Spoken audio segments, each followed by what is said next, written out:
coração! Tudo bom? Galera, hoje nós vamos retomar um pouquinho, né? E para começar esse bimestre aí maravilhoso, o que nós vamos fazer? Uma pequena revisãozinha aí, fazendo um contraste entre esse cara lindo aqui, arcadismo, e o romantismo. Duas vertentes bastante importantes dentro da literatura e que caem muito no vestibular, certo? Então hoje a gente vai fazer aí uma análise comparativa desses dois movimentos, tá? Porque geralmente cai algumas ideias aí em comparação com o movimento do arcadismo, né? E com a vertente aí do romantismo.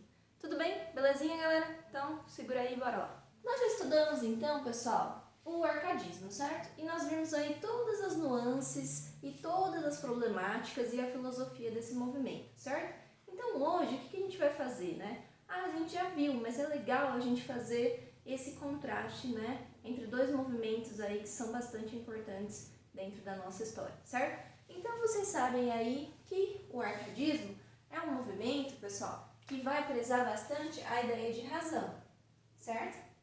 E como preza a ideia de razão, eles têm aí como filosofia, né, como filósofo importante, esse cara aqui, né, Descartes.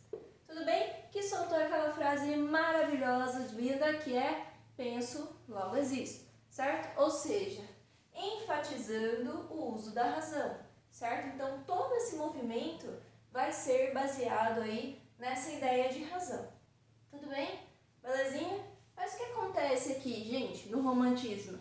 No romantismo nós temos uma ideia aí um pouquinho contrária, né? Quem que é o cara do movimento? Esse aqui, ó, Rousseau, certo? E vocês sabem aí que os romancistas era a galera que sofria, que sentia o negócio na pele, que chorava, que sentia o negócio na ferver, tudo bem? Então aqui nós sabemos aí que o sentimento é totalmente diferente. Se aqui é razão, no arcadismo, aqui é emoção, certo? Então aí nós temos aí dois contrapontos. Um é totalmente direcionado à razão e o outro totalmente direcionado à emoção, né? E como vocês sabem, aí na minha aula sempre tem participação especial. Ou seja, ou é o cachorro que está latindo agora, ou são os galos, né, galera? Então isso aí não tem muito como fugir. Então peço desculpas aí de antemão, certo?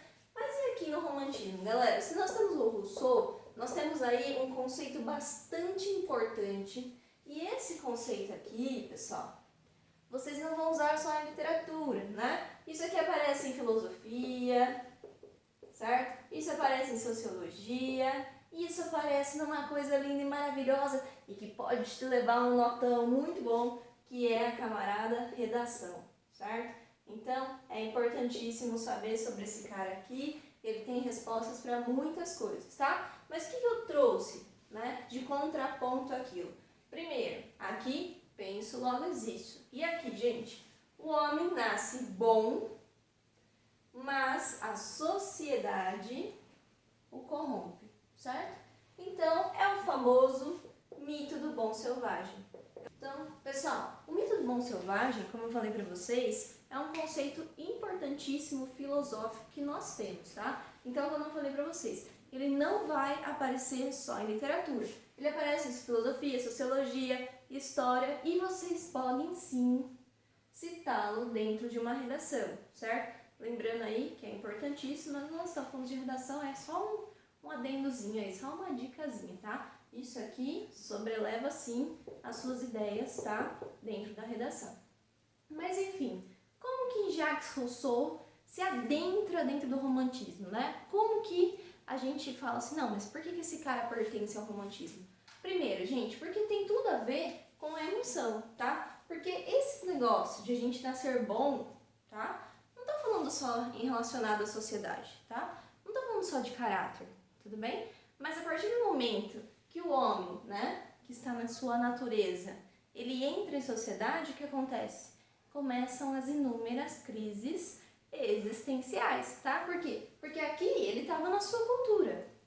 Ninguém tinha mexido com ele, certo? Então ele tinha a sua cultura, tinha o seu eu, tinha a sua ideia de existência, tinha a sua ideia de sobrevivência, tá? E aí chega a sociedade e muda tudo. Agora você imagina esse cara, né, selvagem, que tinha toda a sua cultura, né? Toda aquela ideia de deuses, né? Deus Sol, Deus Lua. Aí a gente vem com o catolicismo e implementa um Deus só, tá? Agora você imagina aí inúmeras crises que acontecem com esse eu, tá? E aí a gente parte muito dessa parte da emoção. O homem romântico, galera, é o homem que vive em constantes crises com o seu eu. Por quê? Porque é um homem que ele não consegue se enxergar e ele não consegue se enxergar dentro dessa sociedade, tá? Ele não se encontra nesse mundo. E aí começam as inúmeras, né, problemáticas. Se eu não me encontro nesse mundo, como que eu vivo? Como que eu existo? Né?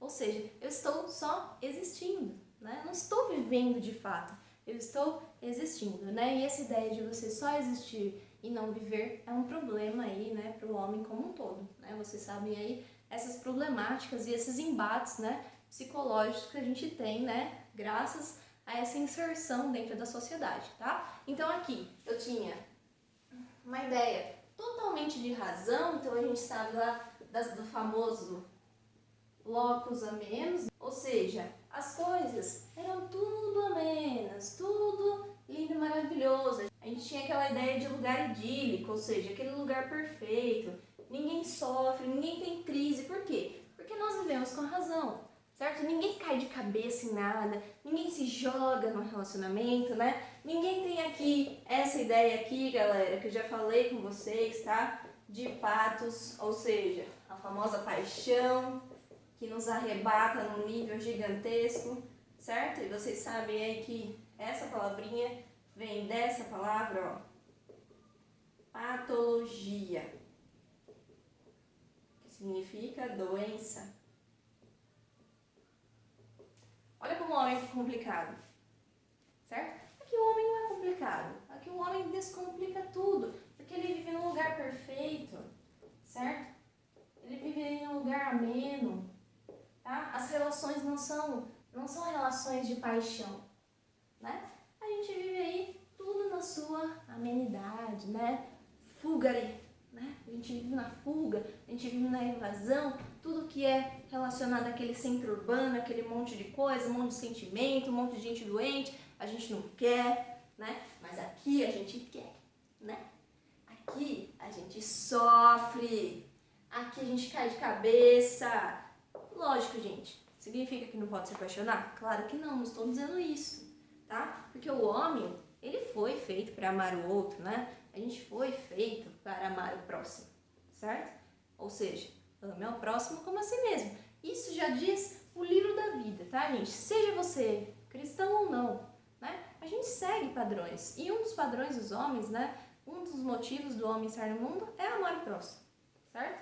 E aí, a gente primeiro se apaixona, né? Porque a paixão, ela é o primeiro momento de contato, né? É o momento que a gente ferve, que a gente sofre, né? E o que acontece? A paixão nos cega, tá? Por isso essa ideia de doença, de patologia. Por quê? Porque quando nós estamos apaixonados, nós não enxergamos defeito no outro.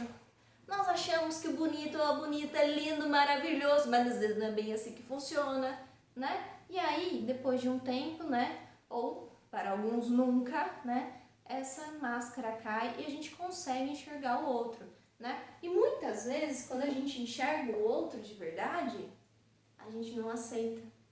A gente não quer mais, né? Por quê? Porque a gente tá vendo os defeitos e a gente não sabe lidar muito com os defeitos, né? A gente não lida bem com os nossos defeitos, imagine o defeito do outro, tá? Mas nós só podemos sair desse nível para esse aqui quando nós entendermos isso aqui, tá? Quando eu entender o meu eu saio do nível de paixão e eu vou para o nível de amor. Mas a partir do momento que eu me entender, que eu me aceitar, certo? Que eu me amar, aí sim eu consigo amar o próximo. Então, gente, é sempre a busca constante, certo? No romantismo, assim como nós vivemos uma busca constante, ou do eu, ou do outro, certo? Ou do mundo, tá? Mais do que isso. Então, a busca constante do eu, do outro e do mundo,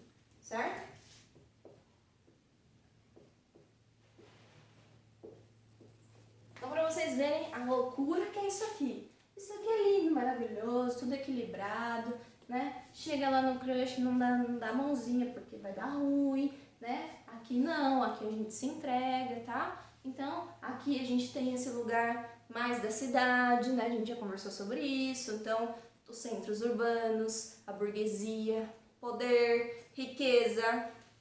Aqui acontece isso? Não, né? Poder e riqueza também traz crise? Poder e riqueza também traz crise. A falta de poder e a falta de riqueza também traz crise? Também traz crise, certo? Então aqui a gente tem campo, aqui a gente tem cidade, certo? Então aí são dois elementos importantes aí desses movimentos, tá? Mas como que é, gente, a representação da natureza no arcadismo e no romantismo? Nós temos duas representações aqui diferentes. Primeira coisa, tá? A representação da natureza, nesse cara aqui, é a seguinte, tá? A natureza é basicamente, gente, um cenário, tá? Por quê? Porque é a representação. O artista, tá? Ou o escritor, ele precisa, né? Principalmente o poeta, né? Que a gente sabe aí que o arcadismo vai explorar bastante essa ideia da poesia, né? O que ele vai explorar? Ele vai explorar a natureza como um cenário, certo? E como que é esse cenário? A gente já sabe. Um cenário pastoril, um cenário simples, tá?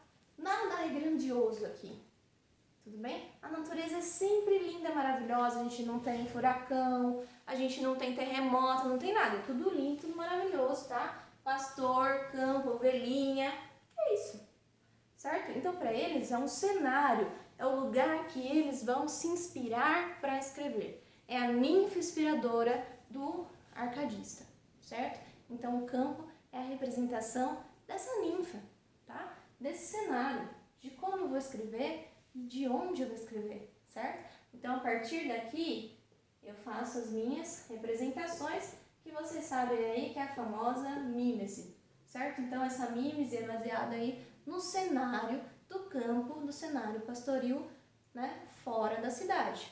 Agora, como que é a representação da natureza nesse cara aqui? Completamente diferente, né? Gente, primeiro porque a representação da natureza aqui tem tudo a ver com o eu, certo? Por quê? Porque essa natureza não está só ligado à natureza que a gente vê na rua, árvore, tá? Cachoeira, mar, não é só esse tipo de natureza. A gente está falando da natureza do próprio homem, do próprio eu, certo? Eu falei para vocês, o homem romântico é constante busca do seu eu, tá? Então, o seu eu é a sua própria natureza, tudo bem? Então, essa constante luta. Então, galera, essa natureza, ela tem totalmente essa ideia do eu. Por quê, gente? Porque ela é a projeção do estado de espírito, né, desse sujeito, desse eu lírico. Por quê? Porque essa projeção do estado de espírito, galera, vai influenciar totalmente, né, dentro da sua obra, seja ela prosa ou poema, certo? Isso vai influenciar totalmente. Por quê? Porque nós estamos falando aqui, diferente daqui, tá? De subjetividade. Ou seja, gente, o eu, ele não é uma constante, né? Como a gente queria que fosse, né? A gente queria que nós fôssemos uma constante, que nós vivêssemos aí em equilíbrio, mas não é bem assim, tá? Por quê? Porque aqui vai depender do meu estado, do meu eu, vai depender se eu estou em crise, se eu estou em crise em relação a mim, se eu estou em crise em relação ao outro, se eu estou em crise em relação ao mundo, diferente daqui, né? Aqui eu tenho uma natureza imagética, certo? Ela me serve como imagem, como mímese, como representação, como cenário para eu me inspirar em alguma coisa, certo? Agora aqui não, totalmente diferente, tá? Essa ideia de natureza, porque tem esse espírito aí totalmente subjetivo. Ah, mas não tem representação da natureza mesmo? Claro que tem, gente. Claro que tem. Mas como funciona essa natureza? Por exemplo, a gente acabou de ver aí a primeira fase do romantismo no Brasil, que é indianismo, certo? O indianismo, ele não traz representação da natureza? Traz, com certeza ele traz representação da natureza, mas de que forma? Né? Como exaltação. certo? E essa constante, essa representação da natureza, ela está diretamente associada com conflitos, tá? Por quê? Porque a natureza, gente, não é perfeita. Ela não é sempre igual, certo? A natureza, ela é sublime. O que significa isso? Certo, gente? A natureza, ela é sublime. O que é algo sublime? Se a gente fosse falar aí no nosso dia a dia o que é algo sublime, com certeza a ideia de que sublime é aquilo que é mais do que bonito, mais do que lindo, aquilo que é maravilhoso, né? É sublime. Mas será que sublime fica somente nessa ideia de maravilhoso? Não, né, galera? Por quê? Porque o sublime, galera, é algo que nos arrebata, certo? Se nos arrebata, pode ser de forma positiva ou de forma negativa, tá? Por exemplo, a natureza, tá? Estamos falando aí de representação da natureza, né? Nos dois aqui movimentos. O que acontece? A natureza é linda, é maravilhosa, é perfeita, né? Mas ela pode ser o contrário. Ela pode ser um fator opressivo. Por quê? Porque nós estamos mexendo aí com o desconhecido, certo? Eu sei se vai vir uma tempestade e essa tempestade vai me atingir. Eu sei se vai passar um tornado em algum lugar e vai destruir tudo, né? Até que ponto vai essa revolta da natureza? A gente não sabe. Eu sei o que está acima de mim? Nós temos aí alguns conceitos, mas de fato a gente sabe, né? Ou seja, dá aquela ideia de opressão, né? De medo. Por quê? Porque aquilo é tão sobrenatural que nos dá medo, né? É desconhecido. Eu não sei até que ponto ela é violenta, certo? Porque a gente vê aí o seu estado de espírito, na maior parte das vezes, ameno. Só que acontece, ela pode estar revoltosa e trazer coisas revoltosas, certo? Então, essa ideia de sublime, galera, tem esses dois lados, tá? Assim como o homem, certo? O homem tem os seus dois lados. Você já deve ter visto aí um conceito, que é da filosofia japonesa, tá, galera? Que é essa imagem aqui, ó. Gente, que é esse conceito aqui do Yin Yang. Vocês já devem ter escutado falar, tá? Não sei falar muito bem japonês, tá? Mas é basicamente isso. O que significa o Yin Yang, tá? Ou seja, todo mal tem um pouco do bem e todo bem tem um pouco do mal. Ou seja, o homem não é uma constante, né? As coisas não são uma constante. Ou seja, não tem aquela ideia de maniqueísmo. Ou seja, se uma pessoa ela é boa, ela é inteiramente boa. Se uma pessoa é ruim, ela é inteiramente ruim, né? Não é assim, a gente não é um sólido, certo? Que não consegue desbravar esse sólido. Nós somos além disso, né? Nós somos uma inconstante, né? Um ser humano de incertezas e nós estamos aqui buscando saber quem somos nós, certo? Nós estamos buscando nos entender. Tá? Não adianta você querer se buscar no próximo, porque não vai dar certo. Certo? A partir do momento que você consegue se encontrar, consegue fazer uma autorreflexão sobre si, se aceitar com os seus defeitos e com suas qualidades e saber que é importante essa ideia de equilíbrio, aí a gente já tá com meio caminho andado, tá? Gente, por que o homem vive em constante embate? Por que a sociedade está um caos? Porque o homem não se encontrou. Como que ele vai aceitar o próximo? Como que nós vamos ver em equilíbrio se todo mundo quer aquilo que acredita que é verdade? Mas de que verdade nós estamos falando? Né? Por isso que o homem vive em constante embate, por isso que o mundo está um caos. Tá? Por quê? Porque a gente não se encontrou. A gente não se encontra no outro, a gente não se encontra no mundo. Por isso que a gente se mata. Certo? Essa é a constante crise. E por último, galera, a gente tem a ideia aí de Carpe Diem, que vocês sabem que acontece aí de maneiras diferentes em cada um desses movimentos. Então aqui, qual que é a ideia de Carpe Diem? Viver intensamente. Certo? Mas aqui a gente tem um limite. Nós temos um limite de viver intensamente. intensamente, tá? Eu vou viver intensamente até aquilo mexer comigo. Eu vou viver intensamente até aquilo ter consequências severas para mim, certo? Eu vou pensar, eu vou raciocinar e muitas vezes eu não vou arriscar porque eu tenho medo, certo?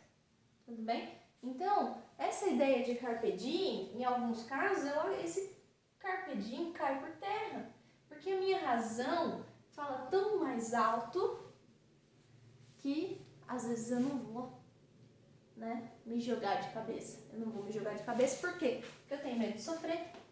Eu não vou me jogar de cabeça no relacionamento por quê? Porque eu tenho medo de sofrer, certo? Então, essa ideia de viver intensamente é tudo até certo ponto, certo? A partir do momento que aquilo me influencia, que aquilo vai me fazer sofrer, aí não. Aí eu tenho que pensar, pô, vou parar, hein? Vou parar porque vai dar ruim. E aqui, gente? Aqui é no sentido literal, tá? Então é vivo hoje, vive intensamente, busque seus sonhos, faça aquilo que te der na telha, sem visar nenhum tipo de consequência, certo? Eu simplesmente vou me arriscar, eu simplesmente vou me entregar, certo? Eu simplesmente vou me apaixonar, porque, gente, o que é? Vocês sabem aí que nós vemos essas duas constantes, né? Primeiro, paixão, carpe diem, certo? E depois, amor, equilíbrio, aceitar, ver o outro conforme ele é. Olha aqui esses caras falando sobre tudo isso. As pessoas dizem que literatura não serve pra nada. Gente, nós lemos literatura pra quê? Pra nos entender. Olha só, todos os conflitos humanos sendo trabalhados de formas diferentes, a partir de pontos de vista diferentes, a partir da razão, a partir da emoção, né? Ou seja, essas duas constantes. Olha essa ideia do sublime, gente, que aparece, por exemplo, no romance do romantismo. Por exemplo, Iracema, tá? Iracema, a natureza, vem como forma de sublime. Por quê? Ela é quase uma personagem, gente.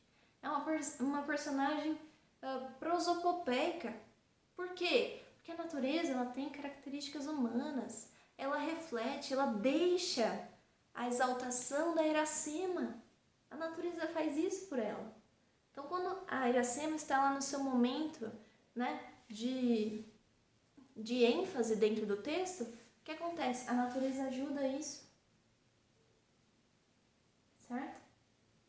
Então, para vocês verem, gente, literatura é autoconhecimento. Tá? Não é só ler para passar no vestibular, pelo amor de Deus. Vamos tirar essa ideia, tá? Não é só aprender isso aqui para passar no vestibular. Esses caras estavam estudando como que é o ser humano, como que o ser humano se comporta, mas de uma outra forma, a partir do eu lírico. Olha só que lindo. Nos autoconhecer a partir de um meio que muitas vezes ficam às margens. Certo? Belezinha? E aí, gente, para vocês entenderem bem essa ideia de carpe diem, vou indicar para vocês um filme que talvez vocês já tenham visto, eu espero que sim. Certo? Que é Sociedade dos Poetas Mortos. Nós temos aqui, então, Sociedade dos Poetas Mortos. Gente, é um filme que vai trabalhar muito essa ideia de carpe diem, essa ideia de conflito entre razão e emoção, essa ideia de conhecer o eu, de conhecer o outro, de se encontrar no mundo, certo? Desse conflito constante entre o eu e o mundo, certo? E o eu e o outro. Nós vamos ter... Gente, é sério, esse filme é muito legal. Está disponível no Netflix, não tem segredo, só entrar no Netflix, também no YouTube tem, é só procurar lá Sociedade dos Poetas Mortos. E é legal que a gente pense sobre tudo isso aqui que a gente falou hoje, tá? Porque no filme aparece muito sobre isso, muito aí sobre essa ideia de razão e emoção, conflitos, embates, né? O ser humano vive de embate, gente. O ser humano é constante embate. Tá? Por quê? Porque nós estamos aqui para nos conhecer, para tentar sanar nossas crises. para entender o outro, para melhorar, né? Para quê? Para cair de cabeça, levantar e continuar, aprender com aquilo, refletir com aquilo. Pô, é assim a vida, gente. É assim, certo? Então, belezinha, galera? Então, encerramos a aulinha de hoje. Espero aí que tenha ficado claro esses embates aí entre esses dois movimentos, né? Vocês sabem aí que movimentos são próximos, tem essa ideia de embate, de conflito. Por quê? Porque um quer ter a razão e o outro também, né? Ou seja, eu estou certo e você está errado. E aí começam os constantes aí conflitos entre essas ideias e essas filosofias, certo? Então, belezinha, galera? Então, terminamos nossa aula de hoje. Beijinhos no coração e até o próximo vídeo.